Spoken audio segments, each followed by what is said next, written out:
even just passively, at least one time a day. Recently, I started paying attention to the way that I think about my body, the language that I use to describe it, and especially why I think and talk that way. I found that I hardly had a positive thing to say about my size 12 body, which is technically considered plus size, but is smaller than the US average. And I began wondering if other women thought about their bodies the same way that I thought about mine. So, I decided to find out. Today I'm going to share with you all what I learned when I researched the body image of college-age women. The purpose of this study was to examine the language that women use when they talk about their bodies and to find out whether or not that language varied depending on their pant size. I wanted to see the kind of language that women use when they describe different aspects of their bodies and to learn what kinds of things, like their family, relationship status, the media, and men, influence them to think the way that they do. I wanted to hear their stories and to learn if the female body image problem really is as bad as it seems to be. Spoiler, it is. First, before I get into what I found in my research, I want to offer a brief overview of the existing studies on female body image and then explain how I collected and coded my data. After I give a literature review and explain my methods, I will discuss the analysis of my findings, the implication this study has for all of us, and close by offering suggestions for further research. While there is a ton of information surrounding the concept of female body image, no research has been conducted that specifically looks at the language that women use to describe their bodies. This study is seeking to fill that gap in the research and to add to the ongoing conversation on female body image. So after the feminist movement in the 70s, there was a shift in the tone and the urgency in the conversation on female body image. Naomi Wolf, in her book, The Beauty Myth, played a large role in that shift. She argued that girls from a young age are taught to be dissatisfied with their bodies. She states that American culture has cultivated an environment where to be a man's idea of beautiful is to be perfect, to be happy, and to be satisfied. And she goes on to point out the obvious, that beauty is subjective, and our pursuit to obtain the ideal beauty would be never-ending. Christina Durante and her team of researchers pointed out that women are more likely to have body image issues than they are to be satisfied with their bodies. Likewise, the Body Image Center published statistics that show that 70% of women aged 17 to 30 are dissatisfied with their bodies, and that is not exclusive to a certain size or weight. Every article and book that I read varied in what aspect of body image was discussed and how that research was conducted, but in the end, it all proved what I already knew, that overall, despite size, lifestyle, relationship status, or race, women have body image issues. So as a female researcher going into my study, I knew one thing for certain. I wanted to respect and honor my participants. As a woman, I know that being honest about the way that I see my body can be hard, and I wanted to do everything I could to make it as comfortable as possible for the women who chose to participate in my study. Yes, I wanted to collect honest data and end up with a solid study, but none of that mattered to me if my participants didn't feel respected. So after my study was approved by the Mississippi College Institutional Review Board, I began the process of collecting data. To collect data, I chose to conduct a survey through Google Forms made up of questions focused on body image and outside influencers. I recruited participants through MC Social Tribes, knowing that the women in the tribes are diverse both in their sizes and stories on body image. I began collecting data on February 23rd when the participants were invited to be a part of the study through an email I sent to their presidents, giving them the option to participate in the study by clicking on a link that was in the email. The survey was completely anonymous, and I had and still have no idea what women chose to participate in my study. I chose to make the study anonymous in the assumption that the women would be more open with me and answer my questions more honestly if they were able to hide their identity.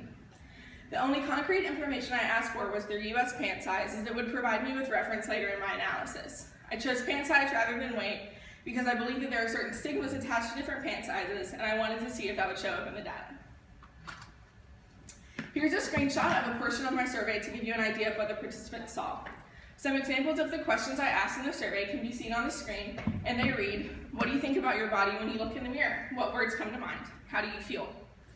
The next question reads, what is your favorite thing about your body? And what is your favorite thing about the way that your body looks and why? And then mirroring that question is, what is your least favorite thing about the way that your body looks and why?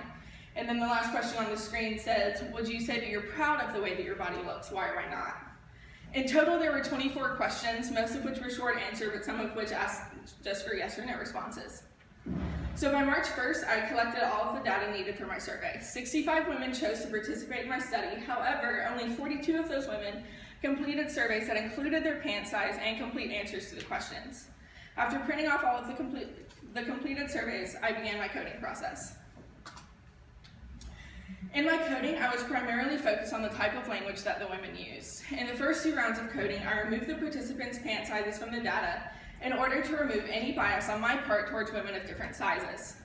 I then took the kind of language the women used, and depending on whether it was primarily positive, neutral, or negative, labeled each survey with a positive, unclear, or negative body image.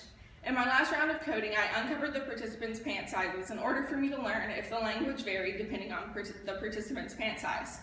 On the screen, you can see a photo of what my surveys looked like when I finished my coding. The bigger sticky note on the right is whether or not they had a positive, unclear, or negative body image, and the one on the left groups them by pant size. So after each survey was labeled with a type of body image and grouped according to pant size, I began to analyze my data. In my data, I found over 25 different themes in the way that women talk about their bodies. However, today I will only highlight my primary codes, those I mentioned of positive, neutral, and negative language. As I explain what I found in my data, I will be focusing on the participants' overall use of positive, neutral, and negative language, rather than on the responses to specific questions. My focus in my coding was that language, and therefore, as I explain my data, my examples will come from the responses of a variety of questions. The positive language, though scarce, was obvious. It came in the form of women praising their bodies, celebrating who they are and how they look, or even just telling me how much they love themselves. Positive language was anything that showed obvious joy or pride in one's body. For example, I am just now learning to call myself beautiful without hesitation because regardless of what society might say, I am beautiful, gosh dang it.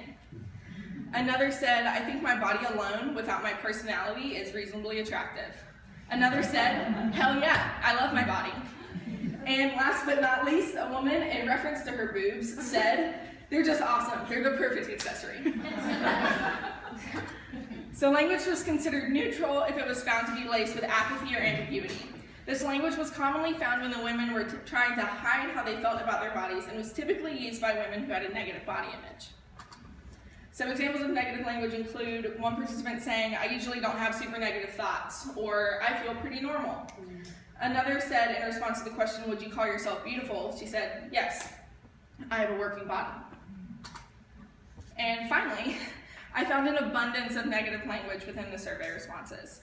The negative language was the easiest to find as it was the most obvious and consistent. In my coding, the language was considered negative if it displayed feelings of shame, repulsion, or dissatisfaction.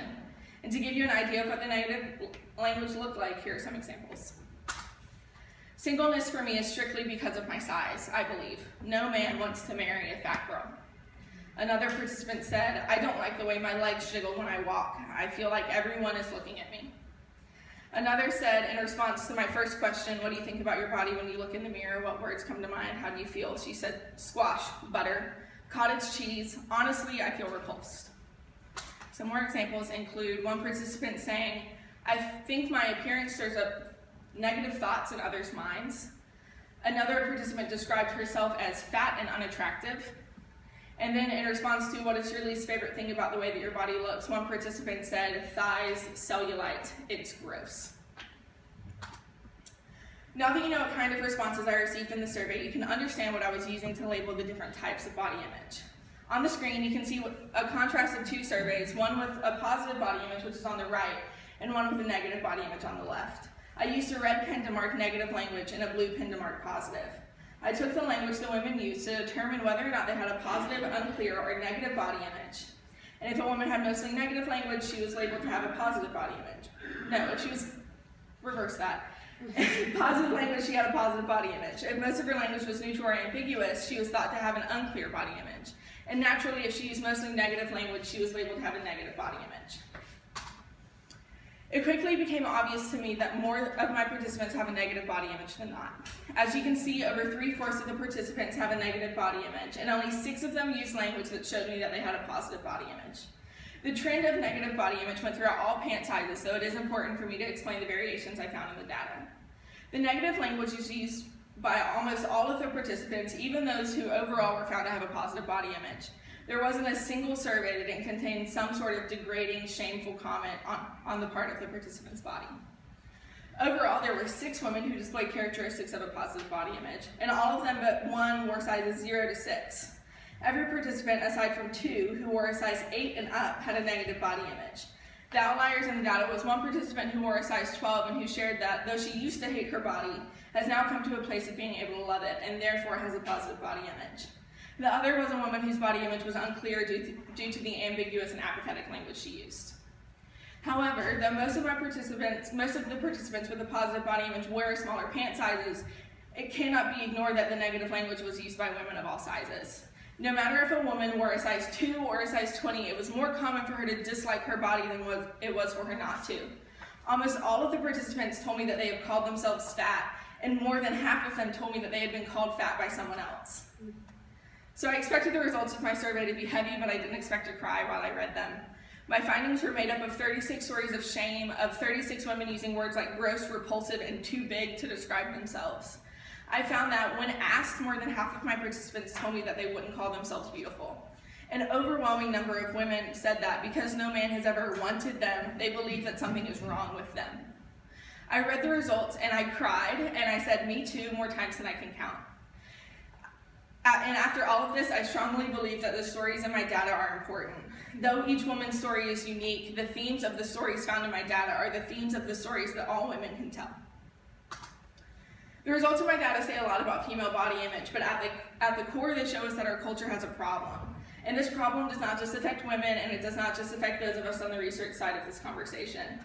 My results prove that something has happened in the media, in the dating world, in the conversations that we have with our family, on social media, and internally, where we expect our bodies to be someone's unrealistic idea of perfect.